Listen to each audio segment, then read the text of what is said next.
There are 18 years of Jesus' life nobody dares to talk about. These years are so sensitive it's barely even recorded in Bible history. Somewhere in these 18 years, his father dies. No warning, no explanation, and suddenly his family's survival rests on his shoulders. As the first son, and you already know the business he did to keep them alive for years, because everybody knows he was a carpenter, just like his father, Joseph the carpenter. That's the answer you would give immediately, but you'd be very wrong. And the real answer is the reason this whole story needed 18 years in the first place. So picture this. It's about 15 AD and you're a young craftsman from a small town called Nazareth, but there's barely any work in your village. So very early in the morning before sunrise, you and a few other men set out and walk about an hour down the road to the big city. Sepphoris is the biggest construction site anyone around here has ever seen. Theaters going up, palaces going up, an entire Roman capital being rebuilt piece by piece. And there's more work than there are hands to do it. And your crew, there's this one man everybody respects, even though he doesn't say much. He's careful with the stones, he measures twice. When something needs to be done right, he's the one they hand it to. Back in Nazareth, they call him Joseph's boy. You know him by the name Jesus. Now, this isn't an imaginary story. It's the most historically honest reconstruction you can make of those 18 missing years. But only if the language, the archaeology, and the history actually back it up. So let's find out if they do. Because the last time the Bible shows us young Jesus, he is about 12 years old in the temple, astonishing the religious teachers with his questions. The next time we see him, he's about 30 years stepping into public ministry for the first time. 18 years pass in between, and that's where we get the number 18 from.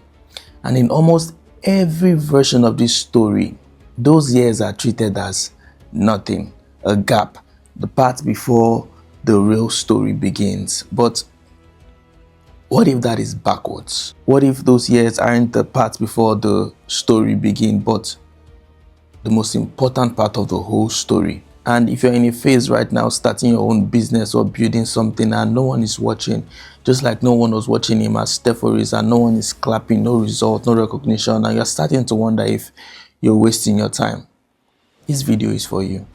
Because by the end of it, you're going to have to decide whether years like this are proof you're wasting your life or proof you're actually doing what you're supposed to be doing.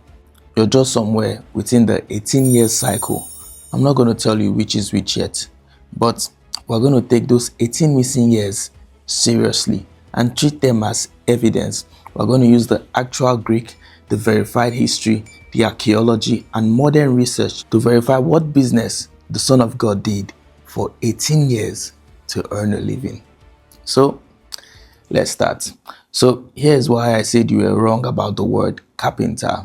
In two places in the gospel, Mark chapter number 6 and Matthew chapter number 13, Jesus is identified by his trade, and the Greek word used is tekton.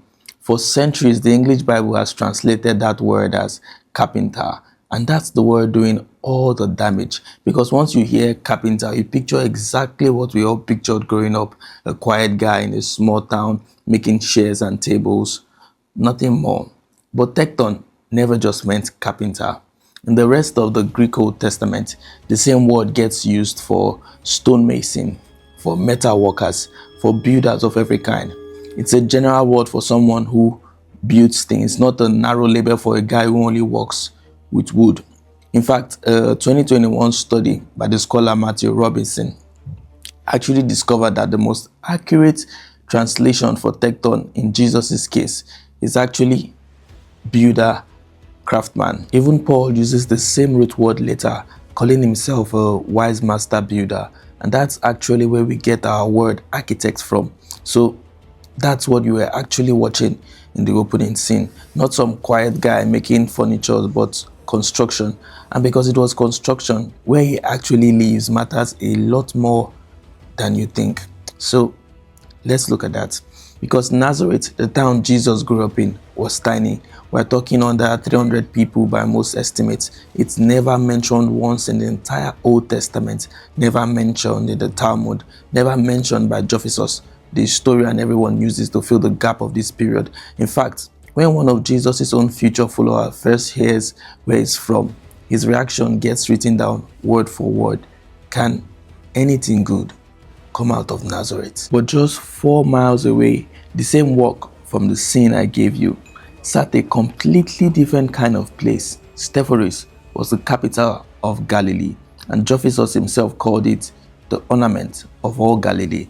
Right around the time Jesus was born, Herod Antipas started rebuilding the entire thing, and that project ran for decades, almost without stopping, right up until roughly the time Jesus started his public ministry.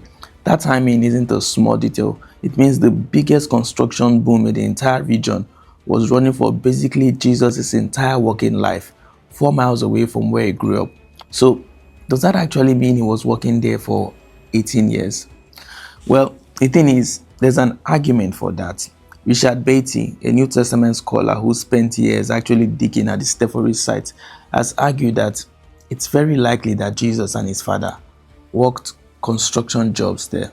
Now, I want to be really careful here because this matters a lot. The gospel never says Jesus went to Sepphoris. That line doesn't exist anywhere in the text. This is Beatty's argument, built off the archaeology and geography, not something pulled straight from the scripture.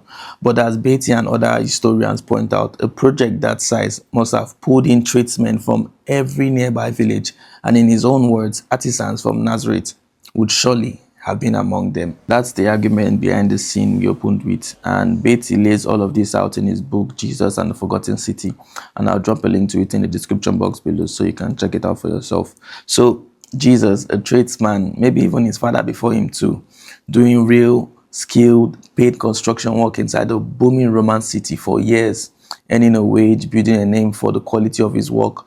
So call it what it actually was, not woodworking on the side, a working small business sitting right in the middle of the biggest local economy for miles. 18 years where the most quoted book has almost nothing to say. No sermons, no parable, no miracle, just a tradesman showing up to work in a city under construction for almost 2 decades. Most people treat that silence like it's a gap in the record, like the writers just didn't think it mattered enough to include it. But there's another way to look at it. Maybe the silence isn't the text failing to tell you something. Maybe it's the text telling you something by exactly what it leaves out. Remember what I told you at the very start, that his father dies and his family survival rests on his shoulders. Here's the actual evidence for that. Joseph is there for the whole boyhood story, but suddenly he's gone. He's not mentioned at the wedding in Cana, not mentioned at the cross where Jesus hands over his mother's care to a disciple, not to a husband. Most historians read that absence as Joseph having died sometime during the 18 years, which lines up exactly with what this video opened with. And that's exactly the weight that landed on him. No father to fall back on, no one else to take financial responsibility for the family.